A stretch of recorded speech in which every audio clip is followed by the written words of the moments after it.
Argentina versus Spain FIFA World Cup 2026 final. Tuzong ka chanang tunge tsakakarin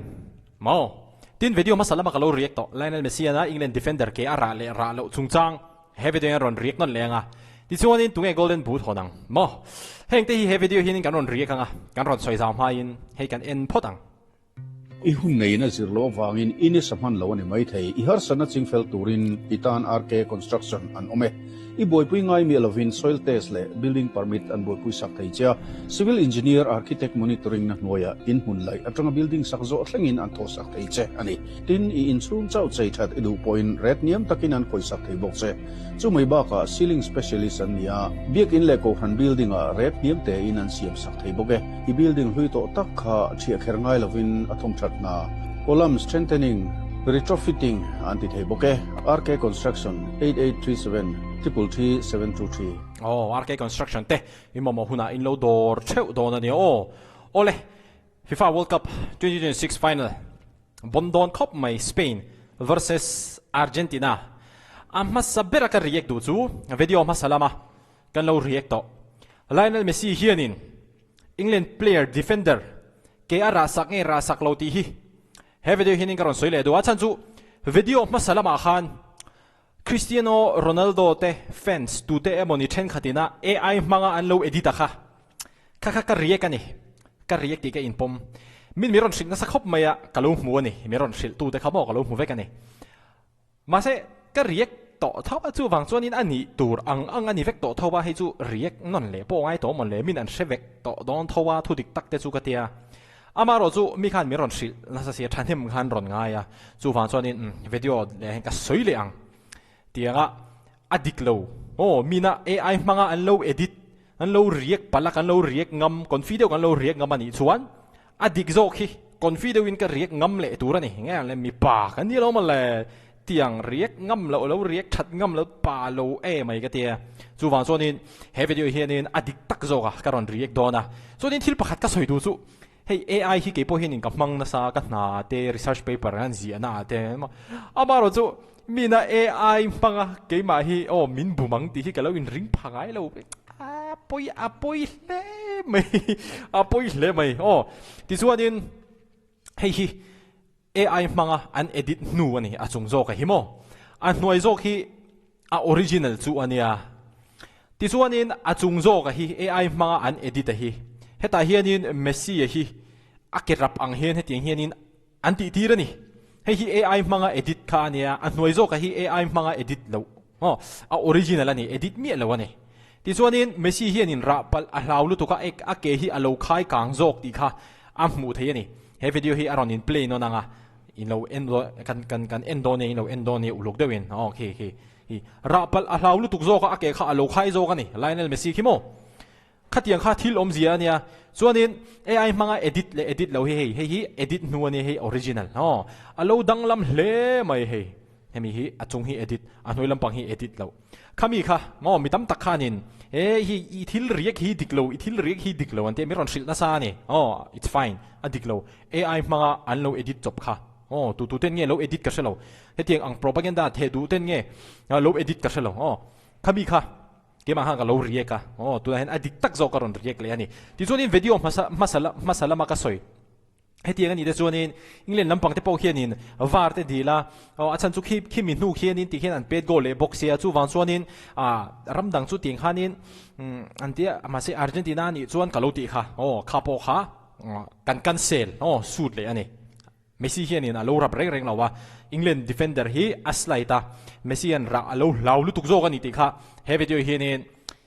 chiang fek fokin kan ron soi phasa ani ti chuanin adot le a chuan tunge top scorer niang nei kan soi le photanga ka chan zok te tu zok nge chak zo ka ring te ka soi mai mo chuan tunge top scorer niang ka hrelo le a chan chu France le England te hi in leng khel dona third place zong turin mo hei chu am sian nei vak to lo ba a third place second place ti vel hi chu apoi mo bera zonin a champion kha apoi mo bera amaro chu golden boot hei apoi mo le do na ni chan chu kalin Mbappe hian in voiri da pet goal to wa zonin Lionel Messi hian in voiri da pet goal to ba kha Messi hian England an he tumte khan han pet goal se chu golden boot don thei na tur chance kha asang em mai ni amaro chu tuna hianin Mbappe tele England te hin lein khel dona Mbappe hianin ron pet goal le shepa Messi na pet goal lo pal chuan o Mbappe te point hon dei thei ni khami golden boot kha amaro chu Messi hianin final a hianin a pet goal nge ngai ka ti ge chun pet goal se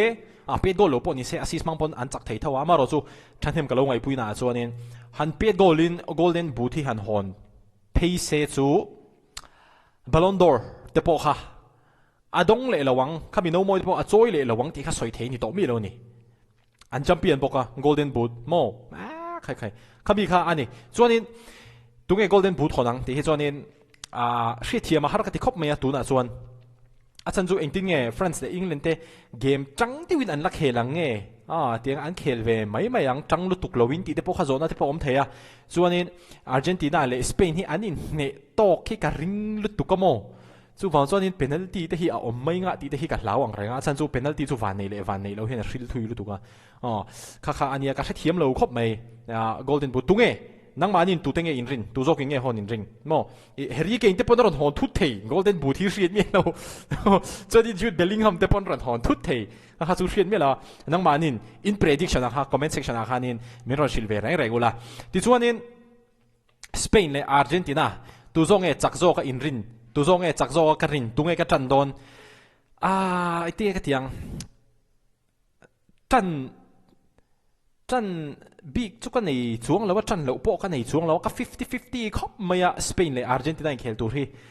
a chan chu chak ve theian ni ti ka ria chak lo ve theian ni ti ka ria final khel phashim shim an bon dun shim a Spain le Argentina an bon da nei nang lova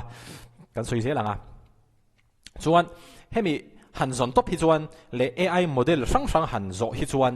Spain hi chak zok tur hianin an ringa heng model ho hi chuan mo chuan ma se thil pakha chu England le Argentina in khel don te po khan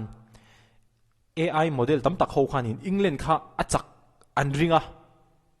England kha chak an ringa amaro chun chak lo England kha chu wang chuanin hemi a po hianin AI model tam tak chuanin Spain hi chak zok an ringa amaro chu ke chu ka ring to lo hei hi mo ka ring to lo Spain le Portugal anin khel khan Spain in Portugal an ne ang tin AI model te khan an soi kha chu thleng dik AI ha ka ring du lo khami chum kha chuan amaro chu kha chu thleng dik tun chuma ero hi chuanin Spain hian Argentina hi an hiang tin AI model hian ron predika hei taka hi chu ka ring du lo engwange chan kan ti chuanin Argentina hi late game situation a hianin an bon tu ru lu tuka atop thak thleng hi an chang thina Argentina hi chumo game an chak to don lo ani hi ti to nuwa hianin an ron comeback thina ni Mr Comeback King bon khop mai chu wang chuanin a chak tur zo kai rin ka nei thiam lo ang reng khop mai a khatiang vel kan hi tun chung ka din hun chumo mu nom ti dewa thlir ta pa a chak chan turang hian tun chum tak khi chu ko oma amaro chu Argentina lamai chuanin zep lo chon tlem chuanin ka on dewa a chan chu Messi-a wang hian mo tlem chon ka on dewa Argentina lampang a hian in Spain ai chuan ti chuan Argentina hian in a game a detail lu tu chonga soilo amaro chu thil pakhat soi du ka nei chu Argentina hian in hemi a game pi lama hian engemo chess match hi an ron khel ka ringa ni a chan chu an gameplay hi inang chi alawa hi Spain te chung an thria an passing bondon lu tuk in ka ring an redeem a fu chuan Spain te hi mo ma se Spain te hi an redeem hey an passing redeem vel engkim ti boy tur chuan Argentina player te hian in chess match an khel ve chuan Spain hi an game atang hian in an game khel theilo tur hian Spain hi an siam theini Argentina te hian chu engtin nge kan ti chuan entilan hey Spain te chu redeem pa ngai de flow state de reu ti tia football passing moi de khel thin ang khatuna hi chuan in an nia chu Argentina te hian in khami kha an ti boy don ani chuan entilan throin lo ngai ta se muang chang in tlema time delay de lekin Spain te redeem ti boy thei turin ema corner kick te po goal kick te po chuan engemaw hleka Argentina player tam takina referee bula an va soisel vak vakhan kha in Spain redeem kha ati boy lawang te hi soi thei ni mi lo chu wang chonin hemi World Cup final Spain le Argentina hi chonin football ba ka hian in hemi hi man tak hi angai don ti karinga a chan chu football ai cho an bon dun khop mai final heng dun om reng po an ni khami pi alama khanin engtin nge chess match hi tin midfield hian Spain hin thak hop maya Rodri te Fabian Ruiz te chon midang te po a midfield hian enila Argentina hian an tluk kherem Spain hi chu ka hrelo chon in defense han enila an thak hop mai Spain defense te po hi mo chuan in a tactic a hrim hian enila hi Portugal an hea Spain te hian Belgium an hea France ten hea poka mo chuma chuanin a tactic a po hianin a technicality ang po hianin a team pum ang zong chuanin Spain hi Argentina a hian an thashitem o tiania amaro chu soito ang khanin Argentina hi chuanin experience hin nei thalu tuka 2022 World Cup champion to chuan tunhaya Copa America chuanin khatiang khathilom da ni experience an nei thalu tuk player tamjok te hian Argentina hian chuan kumin World Cup a ringot po an chak to don lo mo kan tin hoin an experience awang nge an beidon du lo awang nge atopa an ron comeback le tho ni khami experience ka Argentina chuan an nei chu wang chuanin Argentina hi chu an zam don lo entiran Spain hian lo pet goal masale po ni se atopa Argentina ron comeback le thei mo kha thil omzi ania chu wang chuanin atira po khanin a midfield te defense te Spain hi chete te a chung nung set angin langzok ma se chete in Argentina lama hianin ke chu ko on deu kumin final hi mo khabi kha kan soi zau thei chu nia thil dang tam tak po soi tur oma amaro chu he video karon address du bera chu video ma salama ka lo react AI manga an edit ka lo react kha mo khami kha kan ron soi thavele du shimshima soi tong khanin hey mi tam tak sonin an thil ti sual te hi le an lo react sual ang chi te hi le an lo ti sual ang chi te hi an pom du lo thina khami accountability kha khami kha an la thina ni amaro chu ke khechu ka tiang kha ni lo it's fine no issues everybody can make mistake mo chu ba sonin apoi ti na ka nei reng lawa sonin Bellingham le Messi hi an lo win ngia ni heta hen he ka comment le lok tua hey hi tu fans tenge chu ka hre lo amaro chu an soi dan chuanin Messi chu hey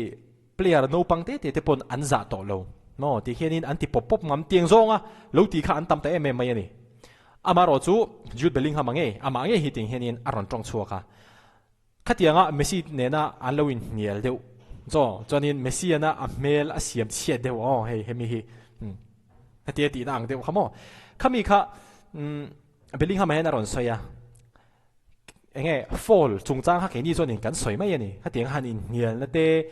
hanin ti thin rim na te hanin ngei na te engma kan nei san lo tin Bellingham aron tong chuak ani ama khanin min fall anga ka ngaya chuanin Messi hianin ani le kalaka an fall kha tin min zot leta chuanin keima chuanin khatin te kha chu nangma i chak to ka lom tiang zong khanin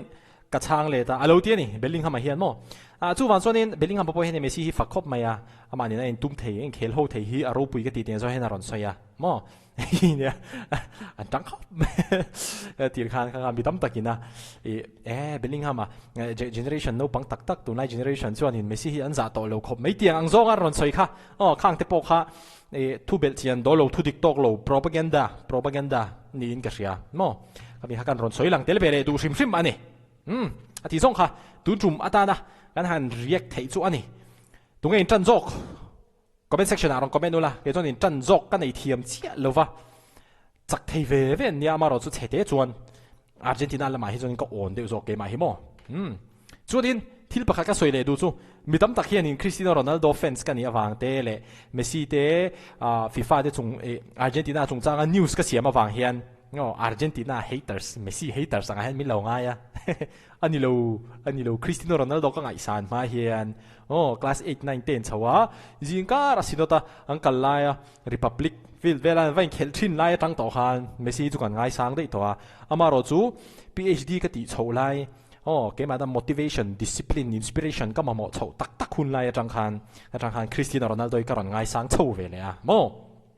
khá tiếng khá thì lồng gì nè mình Messi hater à một mình tiền ngót ta à đều lâu mày mò Messi đấy chú ngay sang là tục Cristiano Ronaldo bao còn ngay sang tu na tắc cho nên a personality ang giống tắc cho nên Cristiano Ronaldo càng ngay sang rồi cả mà rồi càng ngay sang rồi thì vàng khan nên Messi cái đàn hiểm tí na đi xuống lâu à mò cái Anton nasa rồi cái này Cristiano Ronaldo hi